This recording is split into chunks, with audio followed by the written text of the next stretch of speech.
Hey guys, make sure you're following me and the podcast on Instagram at underscore Miss Jaye, that's MISSJAYE,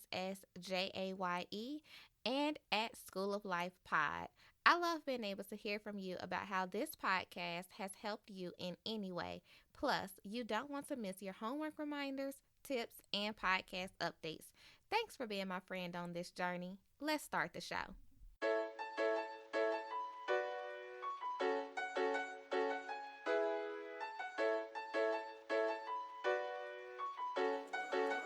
Wow, Sinatra. Another day, another dollar I'm saving just to be broke. They said college was serious, but my degree feel like a joke. 4 years or less, I'm sane. I got it done, no playing, just to end up at my mom's after I told her I wasn't staying. Well, here we are, no question I'm a star. Just got some light years to travel, but it's just so far. But I'ma make it though, make sure you get your focus right. You coming too, it's about to be one hell of a ride. Yeah, this adults and stuff is crazy, they ain't warn us about this. I'm supposed to live my best life on an unpaid internship.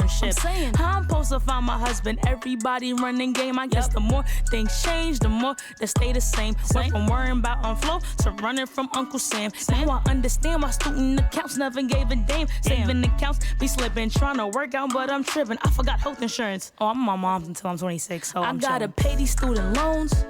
That's adulting. With the score doing the most. That's adulting. Moving out of mom's house. That's adulting, but it's all gonna work out. That's adulting. I need a legal side hustle. That's adulting, cause these bills got me in trouble. That's adulting. The journey's course is never planned. That's adulting. So just leave it in God's hands, cause that's adulting.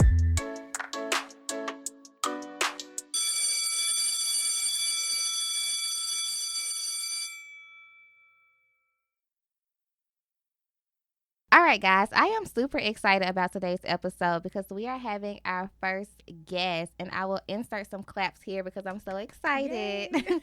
When I started this podcast, I knew that it would not just be me forever. So to finally see the day where I have a guest, I'm just super, super excited, and I feel blessed that someone even wants to come on here and talk with me about adulting and all that's going on in their lives and what they've been through. So we're going to hop right in. Today we have Miss Robyn Seals with us, and I will let her introduce herself in a moment. But Robyn is a friend of mine from high school in Birmingham, and we're actually here in Birmingham recording, so that's really fun. But Robyn was a teen mom and has such a powerful testimony that I feel that a lot of people can relate to and can grow from. Even if you weren't a teen mom, just some of the things she's been able to champion in her life, I think we all can relate to. So I'm excited for y'all to hear from Robyn, because even when she was sharing her notes with me, I got so hyped, like, yes, sis, the people need to hear all of this, like, bring it on. So it's always good to just get some encouragement from people who've been through situations that you are going through, and especially something like being a teen mom, which has a really negative stigma. We'll talk about all of that, but Robyn, introduce yourself to our friends, let them know a little bit about yourself, and then we'll hop right in. Okay, well, hey everybody, my name is Robyn Seals, as she's already stated, and yes, I was a teen mom.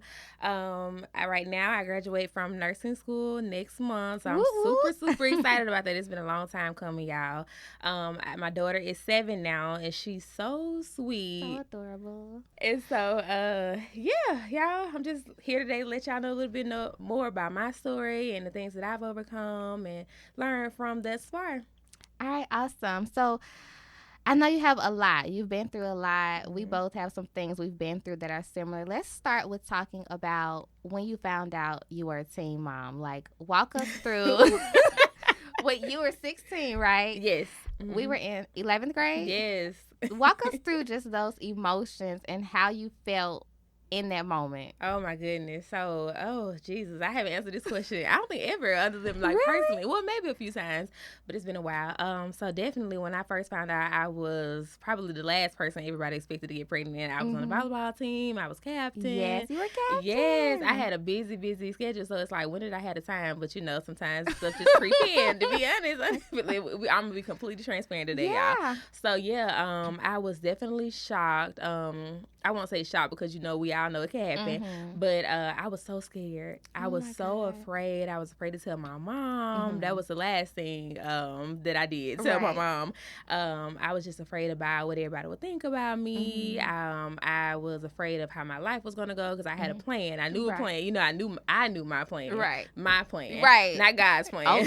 A word. Right. And so, it was just fear was probably the thing that overtook me the most, just being afraid of what everybody else was going to think, what my mom was going to say, and how was I going to be a mom at 16, y'all? Right. Like, for real. Somebody send a lifeboat. I need help. Yes. I was definitely afraid. So that was probably the biggest emotion I had. Okay. So I know earlier when we were preparing, you talked about just after becoming a teen mom, you had a lot of forgiving yourself. You had to forgive yourself through that journey. At what point did you start realizing, hey, I'm upset. I haven't forgiven myself for this situation that I'm now in that turned out to be a blessing? Right. It was probably, just reverse a little bit, rewind a little bit. When I graduated from high school, we graduated when we graduated, May. Yeah. May. We graduated May. May of 2013. And so I moved out of my first apartment when I was 18. I actually couldn't even sign for it. My dad signed for the apartment. Okay. So I was, I had a lot of time by myself. And so, I started working. I was already working a little bit after I had my daughter. And then I was just going along with everyday life, started college like everybody else does after they graduate high school. And then probably like maybe 2 years or so. Wow. Yeah, it was a while. I was just so focused on my daughter and just, proving everybody wrong. And then I realized that I wasn't fulfilled. You know what I'm saying? And I realized that I was so hard on myself and I wasn't giving myself any credit for how far I had gotten so far. And so, about 2 years after I had my daughter, I realized that I needed to fully forgive myself because I was so hard on myself. And like when we were talking earlier yesterday, I was like, you definitely have to be cognizant of the decisions that you've made. You have to be cognizant of that you don't make the same mistakes going forward. You have to learn from them. But I was just really tough on myself. I wasn't giving myself any slack, and that mentally became so draining. And it was like such a, I guess, weight lifted off my shoulder once I knew God had forgiven me, but I had to forgive myself. It wasn't about anybody else at that time but me. But you. And at that point, when you decided to forgive yourself, Lon was 5 now? No, at that point, she was probably 3. 3, okay. 3 going on 4 maybe. Wow. And so as being a young mom, knowing you had to forgive yourself, now living out on your own at 18, figuring this adult thing out, how did that affect your relationship with your daughter? I know you're a great mom. How did you ensure, like, you know what? I'm going to bust my butt 20 times harder than anybody else to be sure she knows mama got your back. Right. So, like I was just talking to my mom about this the other day, but I was like, I definitely had to, I didn't want her to miss out on her childhood because of me being a young mom. So I know I got to do a lot of the stuff that came in the city, like, Disney on Ice, going to the movies, whatever. I did it all. So I was like, I'm not going to let anything that I did, any decision that I made, keep her from being a child and experiencing things as a child. Like, I think I took her to the Bahamas for her first time when she was 5, just her and I. Can you be my mama? Yeah, right. Y'all hear that? Right. Just her and I, because I was like, this kid, she is so sweet, by the way, but she deserved it all. So I knew that I had to go twice as hard, 10 times harder, because I knew I had to not only be a great mom, but I had to be a great example as well, because I know that as she's gotten older, she looks up to me so much. And, now she's my little encourager. Like, if I have to study and I'm getting home and I'm slacking, she's like, Mommy, you need to get your books. You have to study. Yes, like, sis, what you doing? Yes, get me all the way together. So, yeah, she was just the best encouragement that I had to, keep going. That is so awesome. And have you talked with her about your journey? I know she's 7 now, so she may not fully understand, but does she know all of the sacrifices you had to make as a teenager for her? Yes, definitely. So, like, actually, we were just talking about this yesterday, her and I. So, she made the statement, she was saying how old her dad was and how old I was.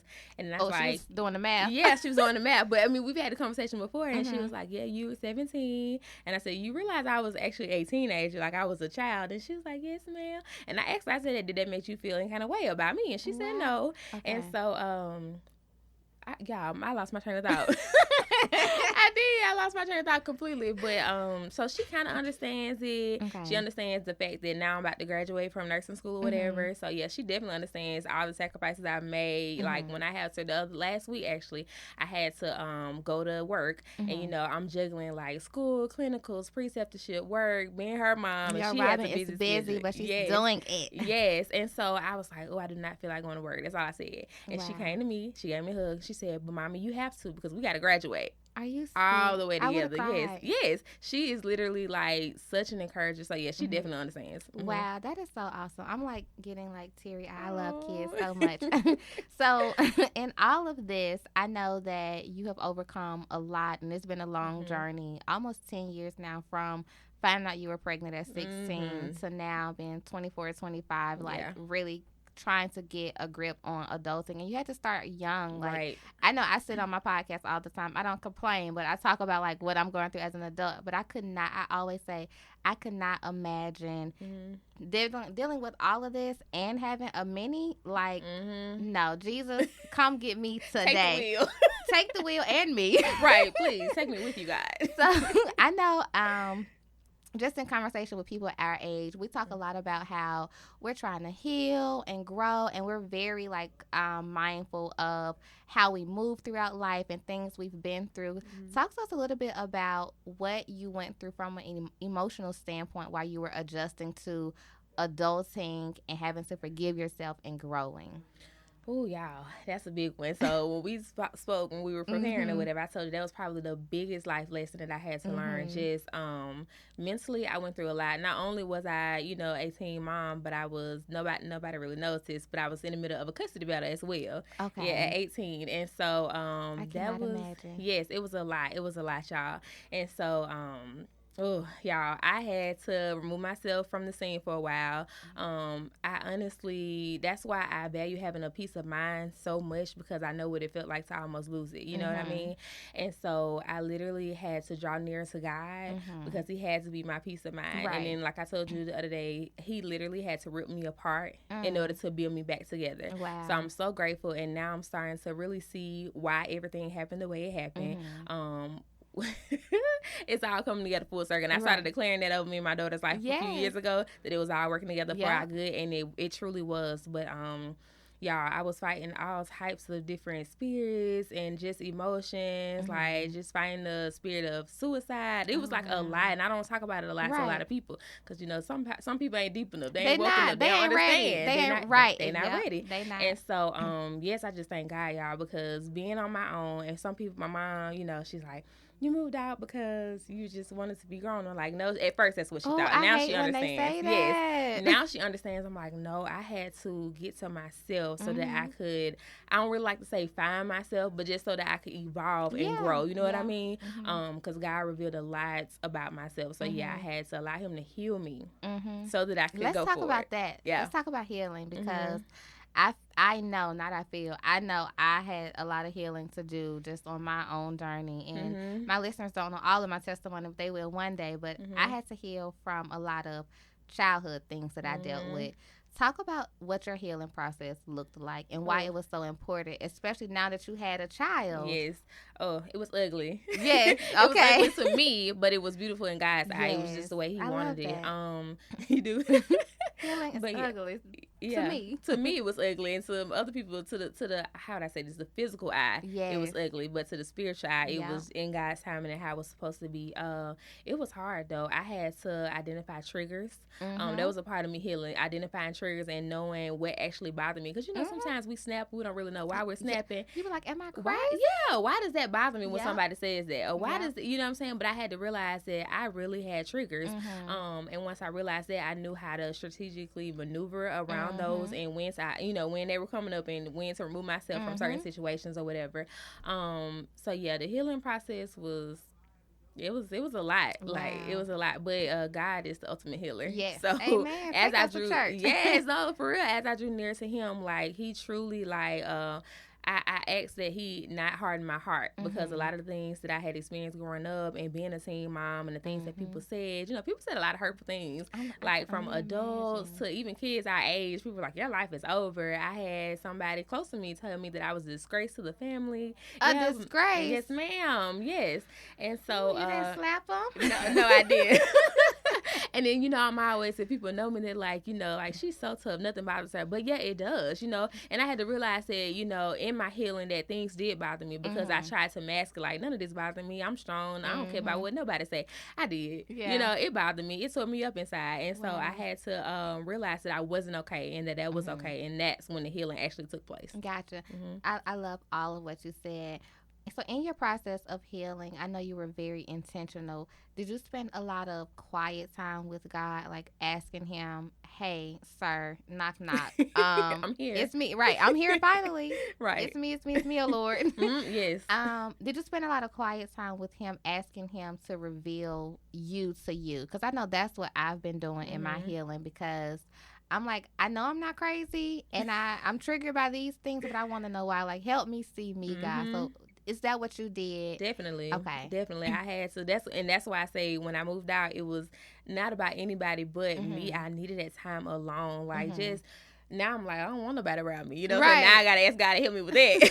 Because whenever he decided to send my husband, I got to have room for him. You know what I'm saying? Yes. But not seriously. I had to, I spent a lot of quiet time in my prayer closet with God, and just asking him to, like you said, reveal myself to myself.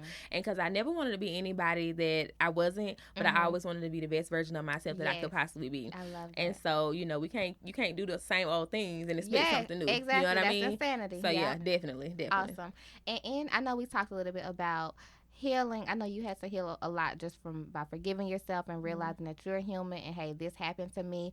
But we did talk about having to heal from our childhoods and just how that affected basically everything we do now. And I know, just aside from whether you have a kid or not at a young age, a lot of people our age are really trying to get in tune with what happened to me as a child that made me the way I am. Yeah, and it's like a big feat to undertake. So in healing from your childhood, did you have to I don't want to say reconcile some relationships, so maybe like with your parents, with family members, because I've had to do that and it has not gone well. I just want my listeners to know it's not me. Other people out here, it's not just us, y'all. Other people are dealing with this. How did you go about that specific healing? Like, because our childhood, we were kids, We were. Our parents were responsible for us. Talk to us about that. So definitely I had to get a backbone. And I know, like I said, people on the outside looking in like, okay, she'll say whatever. No, I don't, though. And so I had to realize that I had to say something, because it was really bothering me. Whether they accepted, they were receptive to what I was saying or not, that was completely up to them. But I know I had to get things off my chest. And not in no ugly, loud, cursing and type of way, but I had to get some things truly off my chest that were hurting me, that I had bottled up inside. And so once I let that out, I felt 10 times better, regardless of what the response was from the people that I had to speak with. You know what I'm saying? And changed behavior is the best form of apology. You can say sorry all day long, but if you still doing the same thing, some claps here. Please, look, if you still doing the same thing, then that's when the strategic maneuvering comes on. I don't care who you are. You can be my mama, daddy, sister, brother, uncle, auntie. But if you are not respecting my boundaries, then I can't be in your space. You know what I'm saying? To a certain extent. Like, we can be around each other, but that's when I say I know triggers. I know when to get up and leave. You know what I mean? So that's what I had to do. It's okay. And one thing I have learned, when it comes to the things our parents did, that nothing comes with it doesn't come with a handbook. You know what I'm saying? So I feel like it's our duty, me speaking from a parent perspective, that to take the things that you didn't agree with in your childhood and just build on that. You know what I'm saying? Just because you were raised a certain way or your parents did a certain thing, you don't have to do that same thing with your child. You know what I'm saying? I think that's where it constantly evolves. So whatever you didn't agree with or you didn't like, or things that you did like, you take that on with your own child and do it differently. You know what I'm saying? Yeah. And I'm also trying to break generational curses. Yes. You hear me? Listen, I got the whole generation on my back. Like a backpack. Right. And you realize realized that though, right? Yeah, You knew. I feel like at a young age, and everything happens for a reason. At a young age, the things that you've gone through are not just for you. Yes, You know what I'm saying? So I feel like it's my responsibility, it's your responsibility, it's our responsibility. You know what I'm saying? I'm like, God, why? Why you? Right. Why? You know what I'm saying? Why I got to be the warrior? Yes. Why do I have to be the warrior? But then I'm like, okay, somebody needs this. Yeah. Somebody somewhere needs it. So Yeah. definitely. It took a lot, but you know, some relationships are reconciled, some are not, and that's okay. Yeah. Listen, I needed that word. Y'all, do y'all hear that? I think the biggest thing I took away from what you were just saying is having those boundaries and respecting yourself enough to demand that other people respect your boundaries. I know I am raising my hand like I need to make my boundaries stronger because Definitely. my issue with trying to heal from childhood stuff is I'm still afraid of, well, if I go to my mom with these, I won't say problems, well, my issues with her, that sis is going to snap, and then I'm going to snap. And then nothing's going to be... Exactly. Maybe you should get a mediator. You know, somebody Yeah. like a third party who, you know what I'm saying? Did you have a mediator? I did not. Okay. Well, we actually tried to go to counseling, like some type of therapy. The therapist didn't tell her what she wanted to hear. pretty much. I'm just being honest, pretty much. And this was actually while I was pregnant. So, that actually happened while I was pregnant. And I think because she realized, like, I kind of isolated myself a little bit while I was pregnant or whatever, and on top of like dealing with, I know she was angry, I know I let her down, I let myself down as well, so we tried, it really didn't work out like I would have wanted to. And I revisited the thought, you know, maybe since I'm older, she's older now, that we can go and try to talk it out again. But some things, y'all, I've gotten to the point where I don't even care anymore. And I say that, maybe I do. Maybe I still need to work on it, but I don't have it all together. So I don't know. God's still working on me. So right. Yeah. And that's okay. That's what this podcast is for. Because that's how I feel literally the exact same way.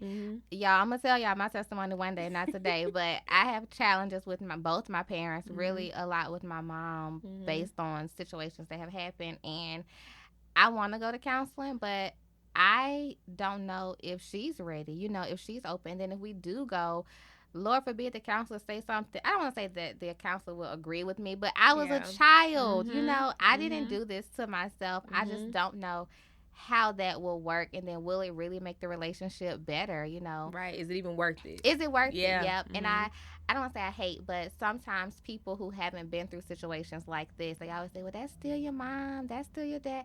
Sis, mind your business. And drink your water. Look, like Sarah J says, mind your business and drink your water. Listen, a word, because this is my business. Let me hear how I want to hear. Right, I have to do what's best for me. And that's the good thing, that you know that. You know what I'm saying? You have to stay cognizant of what's best for you, because everybody else got something to say. Yeah. But you know you better than anybody else. Okay, so. And I may snap. But God, you know, God know you better than yourself. But, you know. I totally got you. I love that. I love that. Is there anything, so kind of rewinding back to talking about being a teen mom and how you felt during that season of your life when you were 16.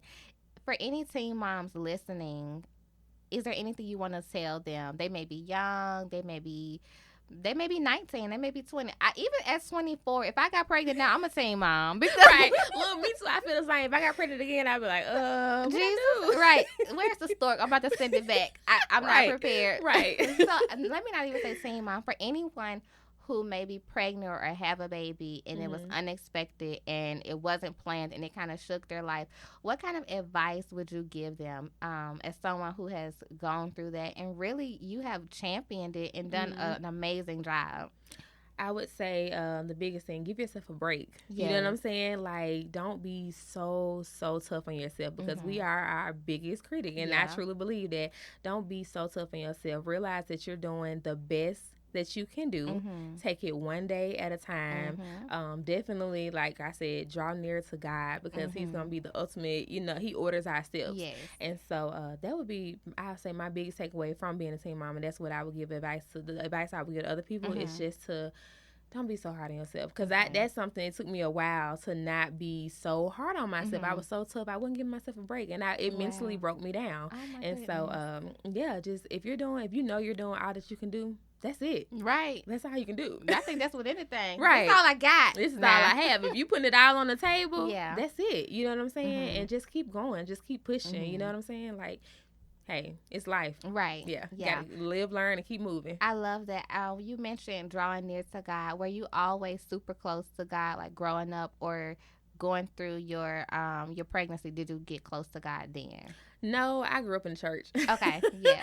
Like my mama, she got me in church from the moment after she could take me to church, take me You out were from there. having me. Yep. Yes, I was at church, and I thank God for that because it's honestly, and I know people have their different beliefs or whatever. It's sad to me to think about that people are going through life without God. You know what I'm saying? Same. I'm like, it's hard enough With him. Yes, with him, and I'm like, how are you seriously getting through life without him? You know what I'm saying? Like, he is my peace and my joy and my strong everything. Like, you know what I'm saying? He is the source. So, no, I definitely already had a relationship with God, but I feel like that teen pregnancy was ordained by him for me to grow near to him, so that I could, I don't know, be a vessel for others to be led to him. You know what I'm saying? Like he's just using me. Right. And then when I stopped fighting it, I stopped fighting it within the last few years. I learned I cannot fight this. Right. I have to give it all to him. I had to lay out before him and say, you know what, God, whatever way you need to use me, use me. So yeah, definitely it wasn't the beginning of my relationship with God, but it was the strengthening of my relationship with God. I love that. Yeah. And same for me. I grew up in church. And I always say that growing up in church was the foundation I needed. And although like throughout my teen years I wasn't going as much, I wasn't fully understanding it all, but because I had that foundation, when literally shit hit the fan, and they've never heard me cuss, but shit hit the fan. Well, it is what it is. Because that's what it is. That's exactly what happened. When that stuff hit the fan, I had that foundation I could dig back to, remembering being a 5-year-old in church, so happy, singing, leading the choir. I always been a leader up in the front somewhere, but I could just go back and remember, like, hey, this is my source, this is my strength. So when people tell me, just like you, that I don't have a relationship with God, I'm like, sis, bro, how?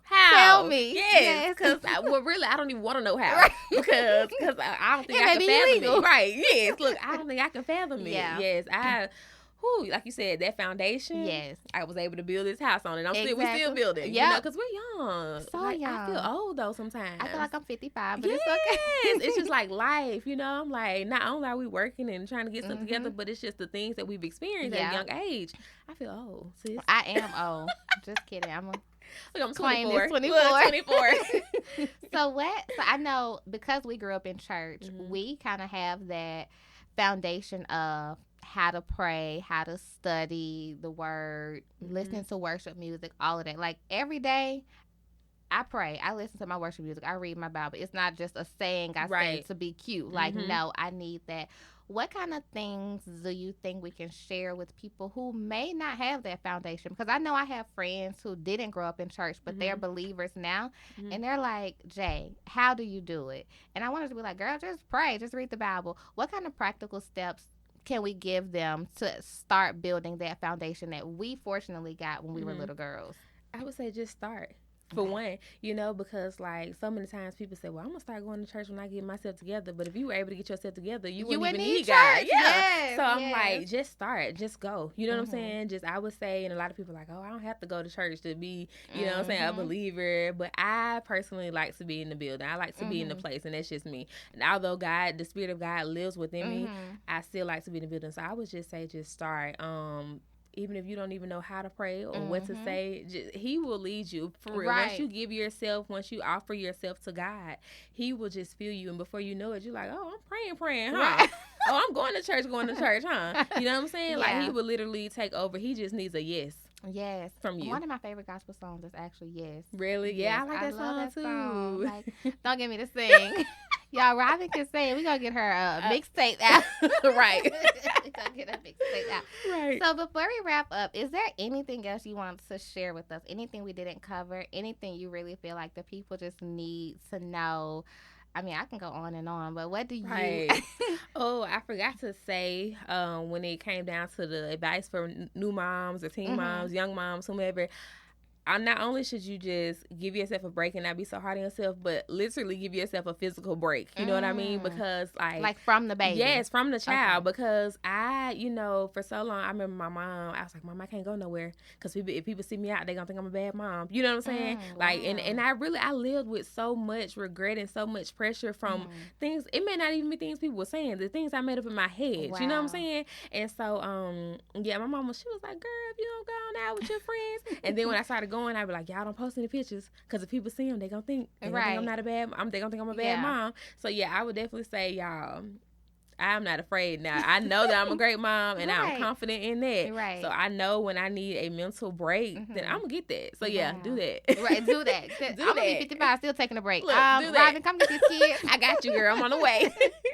When you decided that, I'm always thinking of like other questions, which is so good. But when you decided like, hey, I'm comfortable giving myself a mental break, and you stopped caring what people said, like how did you get to that point? Because I know a lot of people nowadays, they really care what people say, and I've been guilty of it. Like, I don't even have a kid, but even just social media and just how I live my life. Like, how did you get to that point? Because I think that is a great quality to have. I think I got tired of feeling so stressed about what everybody else was thinking or what they might have been thinking. And I'm still learning day by day. Like, I find myself, like, I'll do something, and then I'm like, oh, I need to do it this way because what if somebody's watching? I'm like, who cares, right. Robyn? Like, I have to still remind myself daily. But I think it was just the pressure of feeling like I always had to have some type of, I don't know, this mask on or just had, like, be to this certain level. I got tired of that. And I was like, God, I need you to take the wheel for real. Like, I cannot keep doing it, living my life like this. So I think that's what led up to it, just that pressure, that constant pressure, because it will make you feel bad. You know what I'm saying? They have you being anxious, having real bad anxiety or whatever. So I had to learn, like, look, it's about me. Okay, I don't care what anybody else. As long as I'm pleasing to God and I'm doing what's pleasing in His eyes, I didn't have to prove a point. Yeah, I love it. You were minding your business and drinking my water. Y'all, I got a bump right now, but my face usually clear, okay? Me too. I think the it's water. A stress pimple. Right. I need some water. See, y'all drink your water to keep the stress away. I drink Nestle. Free advertisement. Actually, no, we're not going to give no free advertisement unless they paying. No, right. One Nestle, day, you hear this? I'm going to send it to them. Right. So I love to wrap up, and as you know, you listen to the podcast, I love to wrap up with homework or some actionable steps, some tips, some resources. I feel like we laid a lot out to the people today. We talked about healing, forgiving ourselves, not caring what people think, minding our business, really trusting God. I think that's really been the foundation, trusting God. If you had to assign some homework to our friends out there, what would it be? Oh, that's so hard. I wasn't prepared for that one. What would the homework be? We talking about getting to that point where you have a relationship with God. I would say to start to build a relationship with God. That's the number one, because I feel like that's the foundation. Like we said earlier, that is the foundation. So I would say start visiting churches until you find a church home that God led you to. That's where you're supposed to be. Yes. Because every church ain't a church of God. Listen, look, that's another story for another day. Look, that's another one right there. You need to find somewhere where they are teaching the word, honey, and not just what they feel. Yeah. You know what? We got, look. We got we're not even going to get into that. Look. Because I done been to a few, and I'm like, bro. Yeah. The Bible does not say. Yes, I've left some churches. And I got up out of the service midway. Ma'am, you can't leave. Ma'am, I can leave. I can. Because it's interrupting my spirit. Right. Look, if it don't sit right. Exit. Look. Thank God for discernment. Look, my discernment has gotten so well, because when I was, when I had just had London or whatever, I was in my, my church home that my family was going to. And then when I moved, I was still going there. And then I knew I wasn't getting fulfilled. I wasn't getting what I needed. My spirit was hungry. And for what I was going through at that time, I needed more. And so I started visiting churches, and then there was a church that was close to me, and I just went there. My little sister on my dad's side, she was actually a member of that church, and so I was like, well, let me go ahead and visit. It's not too far from the house now.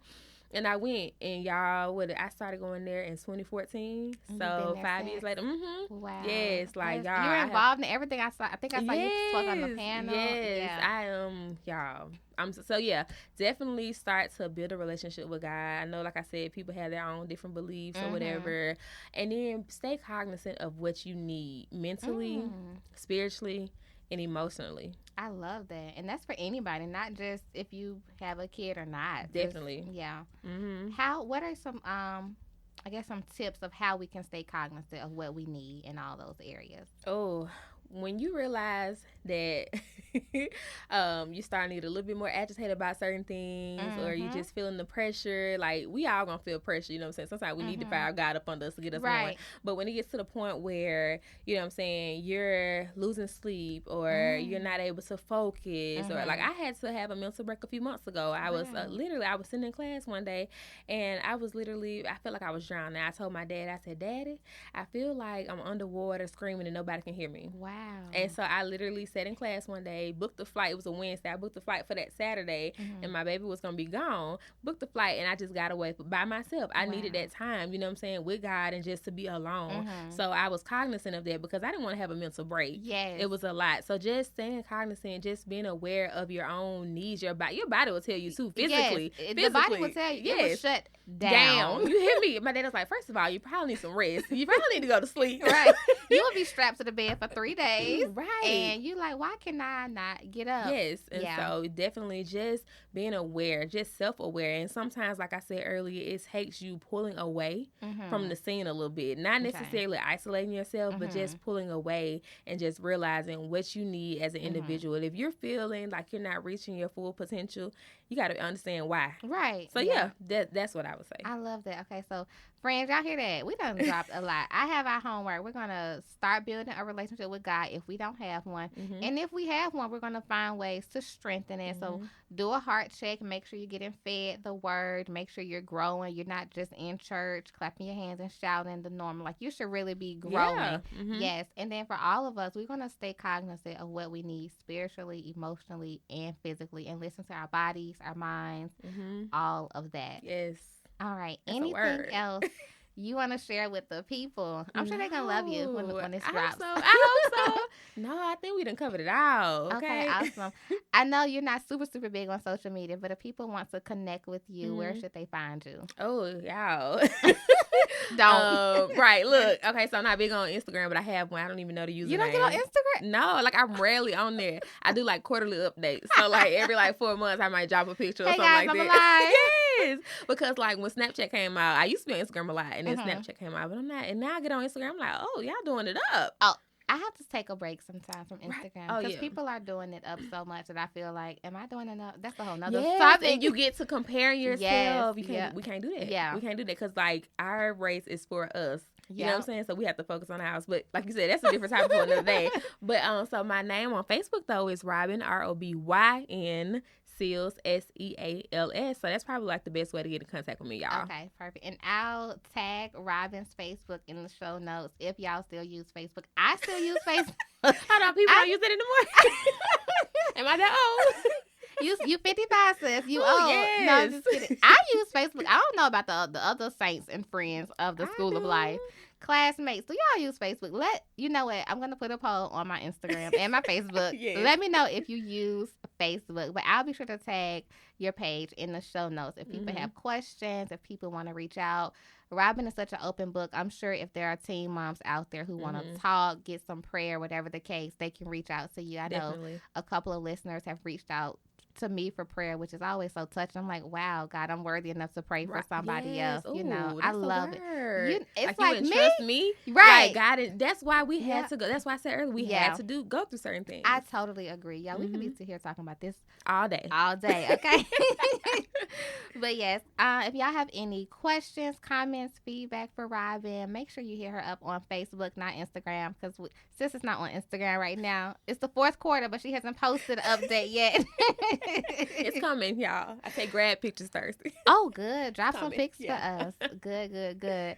In the meantime, stay tuned for the next episode of the School of Life podcast. Thank you so much, Robyn, for joining me today. This was super, super fun. We were nervous, but we survived. Yes.